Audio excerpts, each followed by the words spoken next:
यशवर्धन बताएगा अनु को आर्य की सच्चाई, एक बड़ा और चौंकाने वाला खुलासा। जी हाँ दोस्तों, नमस्कार।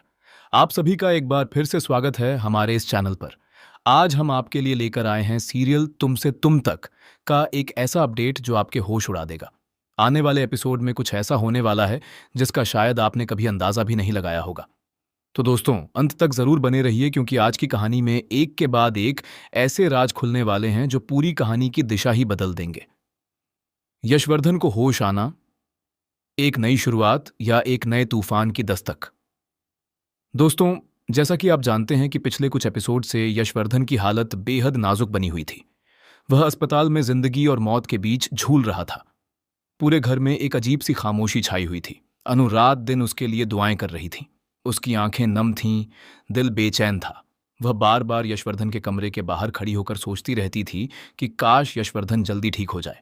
और फिर वह घड़ी आती है जब डॉक्टर बाहर आकर कहते हैं कि यशवर्धन को होश आ गया है। यह खबर सुनते ही अनु की आंखों में खुशी के आंसू आ जाते हैं। वह तुरंत अंदर जाती है और यशवर्धन को होश में देखकर उसका दिल भर आता है।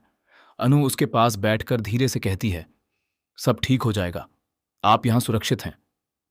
यशवर्धन की आंखें धीरे धीरे खुलती हैं। वह चारों तरफ नजरें घुमाता है।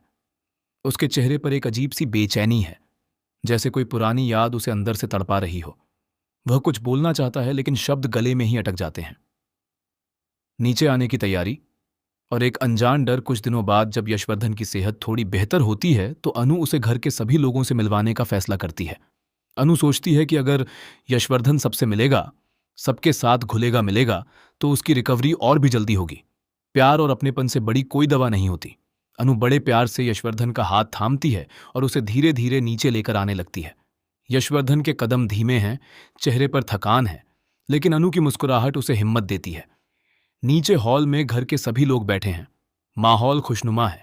सब यशवर्धन का इंतजार कर रहे हैं, लेकिन जैसे ही यशवर्धन सीढ़ियों से नीचे उतरता है और उसकी नजर हॉल में बैठे लोगों पर पड़ती है, उसके पैर अचानक रुक जाते हैं। उसकी नजरें एक चेहरे पर जाकर ठहर जाती हैं, आर्यवर्धन का चेहरा। और उस एक पल में यशवर्धन के पूरे शरीर में एक जबरदस्त कंपकंपी दौड़ जाती है। उसका चेहरा पीला पड़ जाता है, उसकी सांसें तेज हो जाती हैं, आंखों में एक ऐसा खौफ उतर आता है जो बयां करना मुश्किल है। जैसे उसने कोई भूत देख लिया हो, जैसे कोई पुराना जख्म अचानक ताजा हो गया हो। अनु यशवर्धन की यह हालत देखकर घबरा जाती है और पूछती है, क्या हुआ, आप ठीक हैं? लेकिन यशवर्धन कुछ नहीं बोलता।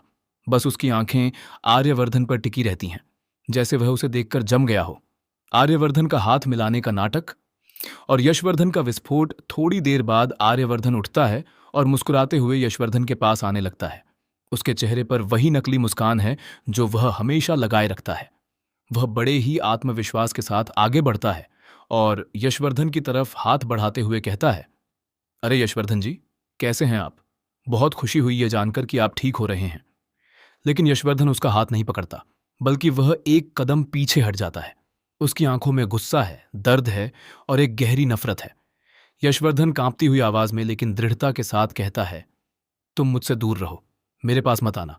तुम बहुत बुरे इंसान हो और मुझे तुमसे कोई बात नहीं करनी है। यह सुनकर पूरे कमरे में सन्नाटा छा जाता है। सब एक दूसरे का चेहरा देखने लगते हैं। आर्यवर्धन की मुस्कान एक पल के लिए गायब हो जाती है, लेकिन वह तुरंत खुद को संभाल लेता है। अनु हैरान रह जाती है। उसे समझ नहीं आता कि यशवर्धन ऐसा क्यों कह रहा है। वह तुरंत यशवर्धन के पास जाती है और उसे समझाने की कोशिश करती है। अनु की नासमझी और यशवर्धन की बेबसी। अनु यशवर्धन का हाथ थामकर कहती है, नहीं, आपको जरूर कोई गलतफहमी हुई है। ये मेरे पति हैं, आर्य सर। ये बहुत अच्छे इंसान हैं, आप इन्हें नहीं जानते। जब आप इन्हें अच्छे से जानेंगे तब आप भी इनके दोस्त बन जाएंगे। यशवर्धन अनु की बात सुनकर अंदर से टूट जाता है। उसकी आंखें भर आती हैं। वह सोचता है, काश यह लड़की जानती कि जिस इंसान को वह अपना भगवान समझ रही है वह दरअसल किस मिट्टी का बना है। अनु आगे कहती है, चलिए अभी आर्य सर से हाथ मिलाइए। और यही वह पल होता है जब यशवर्धन के सब्र का बांध टूट जाता है। वह विस्फोटक पल, जब यशवर्धन ने खोला सबसे बड़ा राज। यशवर्धन एकदम सीधे खड़ा हो जाता है। उसकी आवाज में एक अजीब सी दृढ़ता आ जाती है। वह साफ और स्पष्ट शब्दों में कहता है, नहीं, यह झूठा है, यह मक्कार है। तुम्हें इसकी सच्चाई नहीं पता। इसने क्या क्या किया है, मैं तुम्हें सब बताता हूं, यह बहुत ही घटिया इंसान है। और फिर यशवर्धन एक एक करके आर्यवर्धन के वो सारे काले राज उगलने लगता है जो इतने सालों से अंधेरे में दफन थे। यशवर्धन बताता है कि किस तरह आर्यवर्धन ने उसके साथ धोखा किया था, किस तरह उसने अपने फायदे के लिए यशवर्धन की जिंदगी तबाह करने की कोशिश की थी, किस तरह उसने अपनी असली पहचान छिपाकर सबको धोखे में रखा है, किस तरह वह बाहर से जितना शरीफ दिखता है अंदर से उतना ही खतरनाक है। यशवर्धन की आवाज कांप रही है, लेकिन उसकी आंखों में आंसू नहीं है। उसकी आंखों में है एक जलता हुआ सच। पूरे कमरे में सन्नाटा है। सब सांस रोककर सुन रहे हैं। आर्यवर्धन की चालाकी। एक और नाटक जैसे ही आर्यवर्धन को लगता है कि यशवर्धन उसके अतीत के सारे राज एक एक करके खोल रहा है, उसका दिमाग तेजी से काम करने लगता है। वह जानता है कि अगर यशवर्धन ने सब बता दिया तो उसका सारा खेल खत्म हो जाएगा। वह अनु की नजरों में हमेशा के लिए गिर जाएगा। तो वह अपनी पुरानी चाल चलता है। वह अनु का ध्यान भटकाने के लिए एकदम चिंतित चेहरा बनाकर कहता है, अनु, तुम इसकी बातों पर क्यों ध्यान दे रही हो? इसका मानसिक संतुलन ठीक नहीं है। मुझे लगता है कि हमें इसे डॉक्टर को दिखाना चाहिए। आर्यवर्धन की यह बात सुनकर घर के कुछ लोग उसकी बात से सहमत होने लगते हैं। कुछ लोग आपस में फुसफुसाने लगते हैं। अनु के मन में भी एक पल के लिए संदेह उठता है, लेकिन यशवर्धन इसका जवाब देने के लिए तैयार है। वह एकदम शांत होकर और आंखों में आत्मविश्वास भरकर कहता है, नहीं, मैं बिल्कुल ठीक हूं। मेरा मानसिक संतुलन पूरी तरह सही है और जो कुछ भी कह रहा हूं वह एक एक शब्द सच है। यह अच्छा इंसान नहीं है। यह एक ऐसा इंसान है जो सबको अपनी मीठी बातों में फंसाता है और फिर धोखा देता है। वह चौंकाने वाला ट्विस्ट जो किसी ने नहीं सोचा था। दोस्तों, अब आती है वह बात जो इस पूरी कहानी को एक नए मोड़ पर ले जाती है। यशवर्धन अनु को एक ऐसी बात बताता है जो सुनकर अनु के पैरों तले जमीन खिसक जाती है। यशवर्धन कहता है, अनु, तुम्हें पता है कि आर्यवर्धन कौन है? यह वही इंसान है जिसने तुम्हारी जिंदगी बर्बाद करने की साजिश रची थी। यह वही इंसान है जिसने जानबूझकर तुम्हें अपनी जिंदगी में लाया, इसलिए नहीं कि उसे तुमसे प्यार है, बल्कि इसलिए कि तुम उसके किसी बड़े मकसद का हिस्सा हो। यह सुनते ही अनु को जैसे धक्का लगता है। उसके हाथ पैर कांपने लगते हैं। उसकी आंखें भर आती हैं। वह कांपती आवाज में पूछती है, यह क्या कह रहे हैं आप? यशवर्धन आगे कहता है, अनु, मैं तुम्हारा दुश्मन नहीं हूं। मैं तुम्हें सच बता रहा हूं। इस इंसान ने अपनी एक बड़ी संपत्ति और एक पुराने कारोबारी दुश्मन से बदला लेने के लिए तुम्हें एक मोहरे की तरह इस्तेमाल किया है। तुम्हारी शादी एक सच्चे रिश्ते की नींव पर नहीं, बल्कि एक गहरी चाल की बुनियाद पर खड़ी है। पूरे कमरे में जैसे बिजली गिर जाती है। आर्यवर्धन की असलियत परत दर परत खुलता राज यशवर्धन अब रुकने का नाम नहीं लेता। वह एक एक करके आर्यवर्धन की हर चालाकी, हर झूठ, हर धोखे की परतें उघाड़ता जाता है। वह बताता है कि आर्यवर्धन का असली नाम और असली परिवार वह नहीं है जो सबको पता है। उसने जानबूझकर अपनी पहचान बदली है। उसके अतीत में कुछ ऐसे काले अध्याय हैं जिन्हें उसने हमेशा छिपाकर रखा। यशवर्धन यह भी बताता है कि उसके और आर्यवर्धन के बीच एक पुराना रिश्ता है। एक ऐसा रिश्ता जो दोस्ती से शुरू हुआ था और धोखे पर खत्म हुआ था। आर्यवर्धन ने यशवर्धन को भी उसी तरह धोखा दिया था जैसा वह आज अनु के साथ कर रहा है। यशवर्धन की आंखों में आंसू आ जाते हैं जब वह कहता है, मैं इसे अच्छी तरह जानता हूं। यह उन लोगों को सबसे पहले निशाना बनाता है जो सबसे ज्यादा भरोसा करते हैं। और अनु, तुम उन्हीं लोगों में से एक हो। अनु का टूटना और एक जरूरी सवाल। अनु इन सारी बातों को सुनकर टूट जाती है। उसके मन में एक भूचाल आ जाता है। वह बार बार आर्यवर्धन का चेहरा देखती है और फिर यशवर्धन का। उसे समझ नहीं आ रहा कि किस पर भरोसा करे। एक तरफ है वह इंसान जिसे उसने अपना पति, अपना साथी, अपनी दुनिया माना है, और दूसरी तरफ है एक अनजान इंसान जो उसे ऐसी बातें बता रहा है जो दिल को हिलाकर रख देती हैं।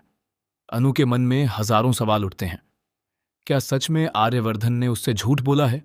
क्या उनकी शादी किसी साजिश का हिस्सा थी? क्या वह इतने सालों से एक झूठ जी रही थी? क्या जो प्यार उसे मिला वह असली था या बस एक खेल? अनु कांपती आवाज में आर्यवर्धन से पूछती है, आर्य सर, क्या यह सच है? क्या आपने मुझसे कभी कोई बात छिपाई है? आर्यवर्धन का जवाब। एक और चाल। आर्यवर्धन एक पल के लिए चुप रहता है। उसकी आंखों में एक अजीब सी चमक है। फिर वह बेहद शांत और मीठी आवाज में कहता है, अनु, मैं तुमसे बहुत प्यार करता हूं। यशवर्धन की हालत ठीक नहीं है। ये बातें उसके दिमाग की उपज हैं। मैं समझता हूं कि तुम परेशान हो, लेकिन इन बातों पर यकीन मत करो। आर्यवर्धन की यह बात सुनकर घर के कुछ लोग फिर से उसकी तरफ झुक जाते हैं, लेकिन इस बार अनु का दिल नहीं मानता। वह महसूस करती है कि आर्यवर्धन ने उसके सवाल का जवाब नहीं दिया। उसने यह नहीं कहा कि यशवर्धन की बातें झूठी हैं। उसने बस यशवर्धन को पागल साबित करने की कोशिश की, और यही एक बात अनु के मन में एक गहरा शक पैदा कर देती है। एक और चौंकाने वाला खुलासा, यशवर्धन के पास है सबूत। दोस्तों, अभी कहानी यहीं नहीं रुकती। यशवर्धन अचानक अपनी जेब में हाथ डालता है और एक छोटी सी चीज निकालता है। वह एक पेन ड्राइव है। यशवर्धन उसे ऊंचा उठाकर दिखाते हुए कहता है, अनु, मेरे पास सिर्फ बातें नहीं हैं, मेरे पास सबूत भी हैं। इस पेन ड्राइव में वो सारे दस्तावेज और रिकॉर्डिंग हैं जो यह साबित करते हैं कि आर्यवर्धन कौन है और उसने क्या क्या किया है। अगर तुम सच जानना चाहती हो तो यह देखो। यह सुनते ही आर्यवर्धन की आंखों में पहली बार सच्चा डर आता है। उसकी बनावटी शांति टूटने लगती है।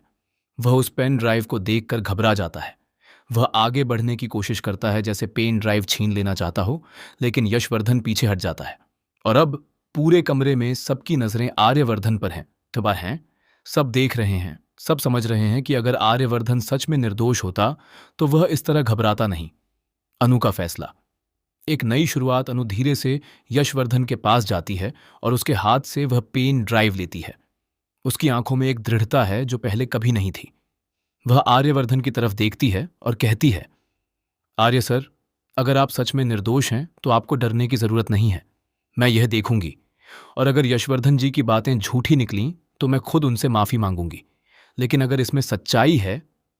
अनु की आवाज एक पल के लिए रुकती है और फिर वह कहती है, तो फिर मुझे जो करना होगा वह मैं करूंगी। यह सुनकर आर्यवर्धन के माथे पर पसीना आ जाता है।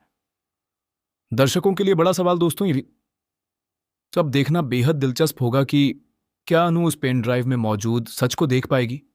क्या आर्यवर्धन किसी तरह उस सबूत को नष्ट करने की कोशिश करेगा? क्या यशवर्धन और अनु मिलकर आर्यवर्धन का पर्दाफाश करेंगे, या फिर आर्यवर्धन एक बार फिर अपनी चालाकी से बच निकलेगा और एक नया झूठ बुनकर सबको गुमराह कर देगा? यह कहानी अभी और भी गहरी होने वाली है। जो सच अब तक अंधेरे में था वह अब धीरे धीरे रोशनी में आने लगा है, और जब पूरा सच सामने आएगा तो यह कहानी एक ऐसे मोड़ पर पहुंचेगी जिसकी किसी ने उम्मीद नहीं की होगी। तो दोस्तों, इस कहानी से जुड़े रहने के लिए हमारे चैनल को लाइक, शेयर और सब्सक्राइब जरूर करें। बेल आइकन दबाना मत भूलिए ताकि हर नया अपडेट सबसे पहले आप तक पहुंचे। मिलते हैं अगले धमाकेदार अपडेट के साथ। तब तक के लिए जय हिंद।